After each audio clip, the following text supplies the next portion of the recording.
há 29 anos, na quinta-feira, 29 de abril de 1976, por volta de 3 da tarde, o padre Alberico de Souza Santos, vigário licenciado da paróquia de Pinhuí e mais importante líder político da cidade na época, encerrou seus compromissos, entrou em seu carro, um Opala Vinho de fabricação recente, e tomou a estrada com destino a Belo Horizonte, onde se achava residindo havia pouco mais de um mês. Minutos depois, de Formiga, ele ainda telefonaria para uma auxiliar em Pinhuí, mas o que ninguém podia imaginar é que aquele telefonema seria seu último contato com a cidade e que dali a poucos instantes, o homem forte da política municipal pinhuense durante quase toda a década de 60 estaria morto no asfalto da 050. Pinhuí na TV conta hoje a história do padre Alberico de Souza Santos.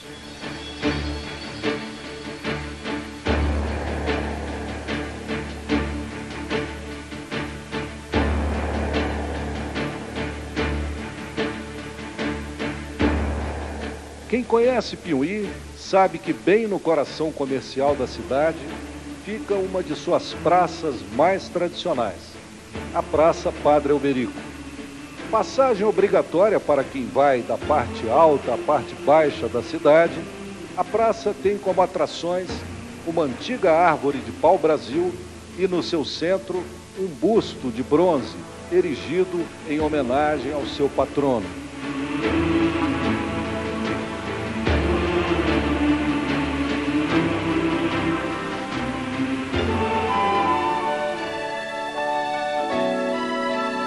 Os pinhuenses que têm hoje menos de 30 anos talvez não se lembrem dele, mas os pinhuenses que já passaram dos 30, com toda certeza trazem ainda na memória a figura marcante do padre em cuja personalidade misturavam-se as facetas do sacerdote, do líder e do político, com a do homem inquieto e ativo, capaz de enxergar à frente do seu tempo e disposto a lutar para mudar a cara da cidade.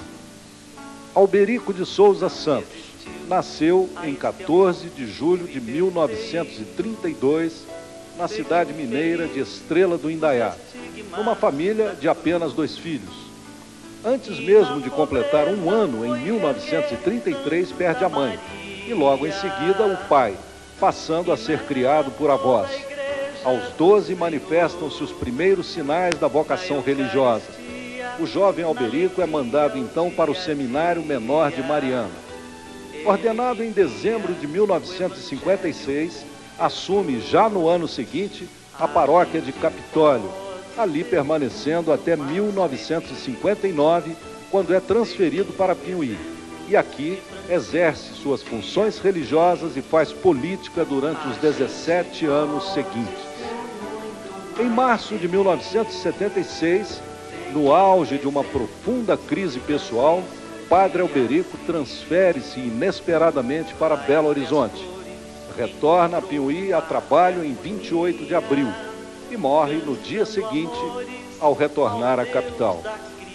No dia 5 de fevereiro de 1959, em meio à grande manifestação popular, o Padre Alberico de Souza Santos assumia a paróquia de Pinhuí, vaga com a morte do então vigário Padre Abel de Abreu Volguinho. E logo ficam claros os indícios de que uma grande mudança ocorreria na vida católica da cidade. Porque para substituir o estimado, porém moralista e autoritário vigário português, de 73 anos, morto 1 mês antes, um pessedista ferrenho que há 2 décadas controlava seu rebanho com mão de ferro, a diocese enviava agora um jovem padre de 27 anos que circulava pelas ruas de bicicleta, condenava o celibato obrigatório, sendo inclusive coautor de um livro sobre o assunto, defendia propostas modernizantes e criticava a igreja capitalista. Um jovem padre que afirmava não ser frequentador de sacristia, que defendia uma igreja popular, era dotado de forte inclinação política e dono de uma palavra incisiva, candente. Padre Abel falava de céu, inferno e pecadores.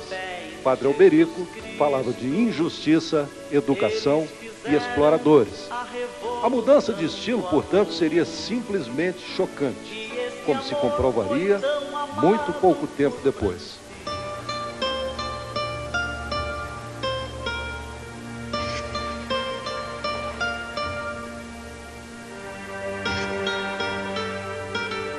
Em fevereiro de 1959, quando aqui chegou o Padre Alberico, Piuí vivia um momento de transformação política. Após 12 anos no poder, a UDN era destronada pelo PSD.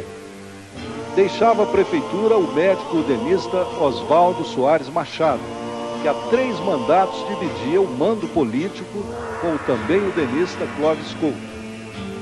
Assumia o fazendeiro José Neca da Costa, um trator de esteira que arrasara a UDN conquistando 60% dos 5.000 e poucos votos apurados nas urnas de outubro de 58.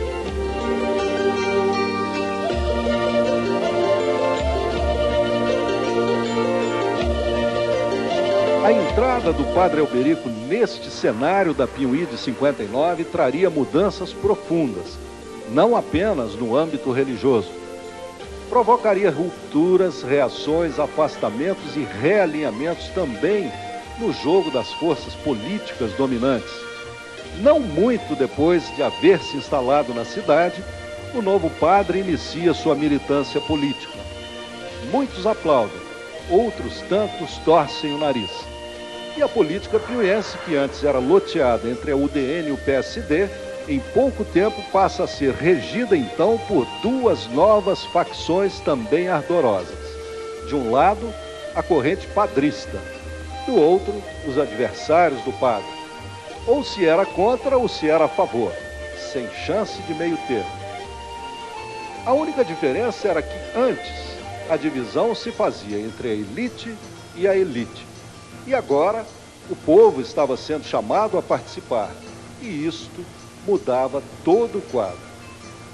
Com o passar do tempo, o padre assumia mais e mais o controle. Mas, como quase todo grande líder, era polêmico e controvertido. Dizia-se que não compartilhava o poder, que bloqueava o surgimento de novas lideranças. E isso fazia dele um ser amado ou odiado, assimilado ou engolido, mas solitário, como todos os detentores do poder. Alguém que se mantinha no topo pela inteligência, pelo prestígio ou pela força, mas que pagava um alto preço pessoal por isso. Contudo, era inegável a sua capacidade de liderar e conquistar. Em pouco tempo ganha desenvoltura e torna-se íntimo dos gabinetes do governo. Torna-se o principal interlocutor entre o município e o Estado. Torna-se mesmo a própria representação do poder municipal. Reivindica muito, realiza muito, manda em quase tudo. Durante seus 17 anos de Piuí, Padre Alberico reinou praticamente sozinho na política municipal. Elegeu prefeitos, elegeu câmaras, nomeou e demitiu. Assumiu e acumulou cargos de comando. Incendiou palanques. Colecionou desafetos mortais e seguidores fiéis. Denunciou e foi denunciado. Em 1964, por exemplo, no auge da ditadura militar, Padre Alberico foi vítima de alcaguetes do regime em Piuí. Velhos coronéis da política, incomodados com o crescente domínio que ele vinha exercendo sobre a opinião pública, denunciam-no anonimamente aos quartéis da repressão, aos generais da repressão.